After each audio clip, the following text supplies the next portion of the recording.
نحمده ونصلی علی رسولہ الکریم اما بعد۔ میری انتہائی نگارش یہی ہے، تیرے نام سے ابتدا کر رہا ہوں۔ گرامی قدر سامعین، مسلمانوں کو یہ حکم ہے کہ ہر کام شروع کرنے سے پہلے بسم اللہ پڑھیں۔ نیند سے اٹھیں تو بسم اللہ، خرید و فروخت کریں تو بسم اللہ، محنت مزدوری کریں تو بسم اللہ، میدان جنگ میں ہتھیار اٹھائیں تو بسم اللہ، قلم ہاتھ میں لیں تو بسم اللہ، کتاب کی ورق گردانی کریں تو بسم اللہ، غرضے کے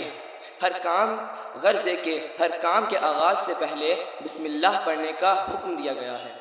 آئیے ہم بھی اپنے کام کا آغاز بسم اللہ الرحمن الرحیم سے کریں تاکہ ہمیں ان مقدس کلمات کی برکتیں حاصل ہوں، تاکہ ہم کمزوروں کو اللہ رب العزت کی نصرت حاصل ہو، تاکہ